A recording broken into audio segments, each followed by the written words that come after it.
zusammen, heute backen wir ein richtig schönes knuspriges Sauerteigbrot. Und wie ihr das hinbekommt, das zeige ich euch jetzt. Für unser Sauerteigbrot benötigen wir einen Vorteig. Und hierfür holt ihr euren Sauerteigansatz aus dem Kühlschrank und gebt davon 140 Gramm in eine große Schüssel. Da der Teig für 2 Brote gedacht ist, benötigt ihr eine größere Schüssel. Hört ihr das? So schön fluffig und lebendig klingt mein Sauerteigansatz. Genauso soll es sein.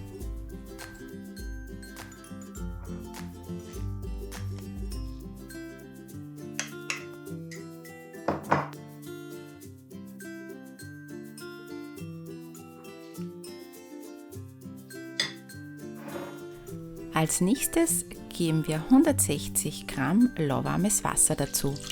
Achtet wieder darauf, dass die Wassertemperatur zwischen 34 und 36 Grad hat. Jetzt werden die beiden Zutaten einmal etwas miteinander vermischt und danach gebt ihr 160 Gramm Roggenvollkornmehl dazu. Rührt den Vorteig jetzt gut um, bis alles gleichmäßig vermischt ist.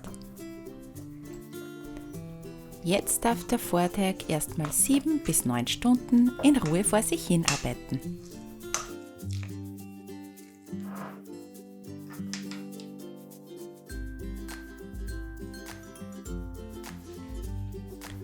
Bevor euer Sauerteigansatz jetzt wieder zurück in den Kühlschrank wandert, gönnt ihm unbedingt noch eine kleine Fütterung.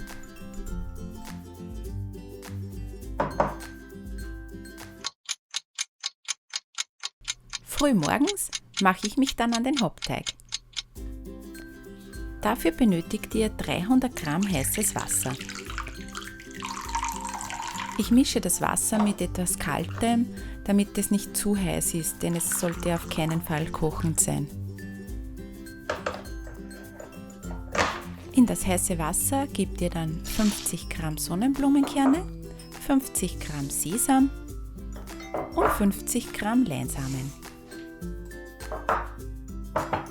Rührt das Ganze jetzt einmal gut durch und lasst es anschließend 30 Minuten stehen. Für unseren Hauptteig gebt 400 Gramm lauwarmes Wasser in die Schüssel.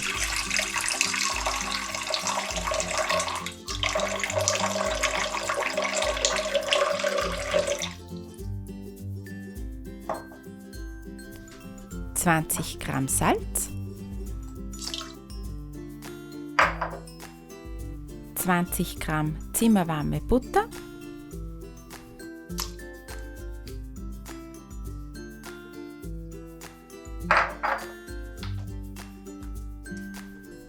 ,20 Gramm Kokosblütensirup,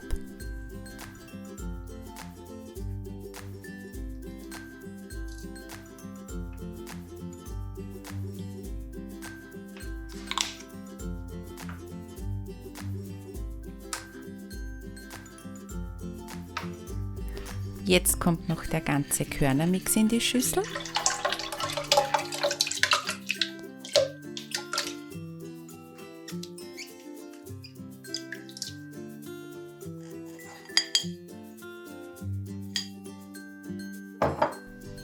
Ein Kilo Dinkelvollkornmehl,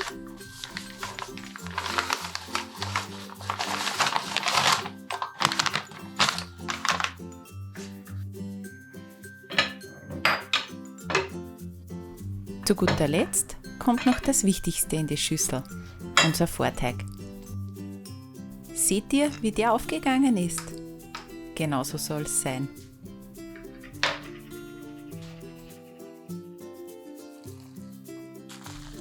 Hört einmal, wie lebendig dieser Teig ist.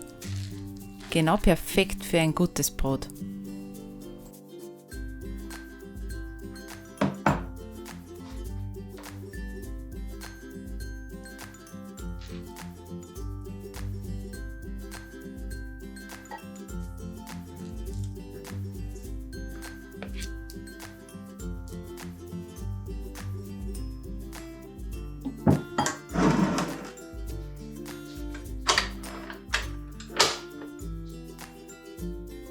Die Die Zutaten werden jetzt so lange geknetet, bis alles gut vermischt ist.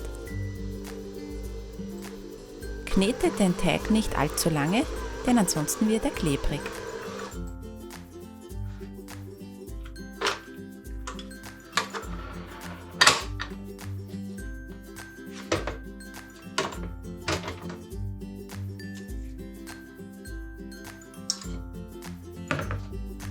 Nun kommt der Teig in eine Hefeteig bzw. Germschüssel.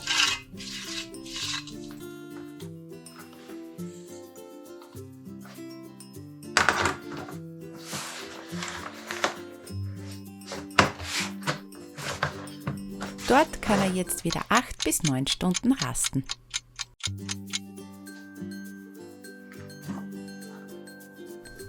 Schaut euch einmal an, wie schön der Teig aufgegangen ist. Genau so soll er aussehen. Für die 2 Brote halbieren wir jetzt den Teig und bemehlen anschließend die Arbeitsfläche.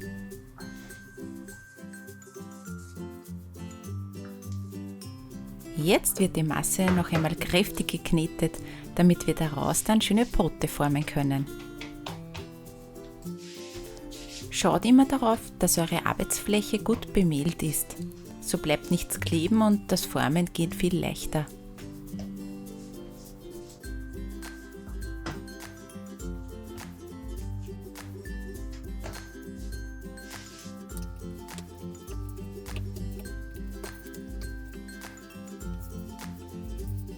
Damit euer Brot später eine schöne Form bekommt, müsst ihr die Hälfte des Teiges mit euren Fingern vorsichtig flach drücken.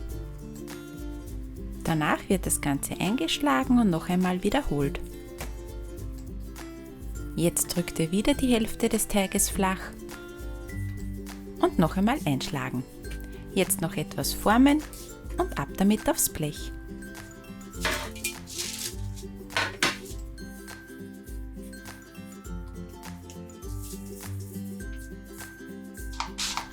Für unser Goldkrustenbrot werden die beiden Brote jetzt mit etwas Wasser eingesprüht. Das sorgt für eine schöne Kruste. Und anschließend werden sie mit einer Mischung aus Sesam und Leinsamen bestreut. Wenn ihr das gemacht habt, dann kommt das Ganze jetzt bei 200 Grad und ordentlich Dampf in den Ofen. Ich verwende ein Backrohr von Miele, das automatisch 3 Dampfstöße abgibt und das ist richtig praktisch. Alternativ kannst du aber auch ein Gefäß mit Wasser ins Rohr stellen. Wir lassen die Brote jetzt etwa 40 bis 45 Minuten backen. In meinem Backofen sind es ziemlich genau 42 Minuten, aber das kann je nach Gerät ein bisschen variieren. Unser Brot ist jetzt fertig. Goldbraun, knusprig und es riecht so himmlisch. So muss frisches Brot aussehen.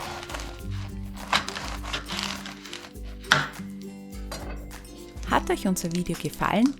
Dann lasst uns gerne ein Like da und abonniert unseren Kanal.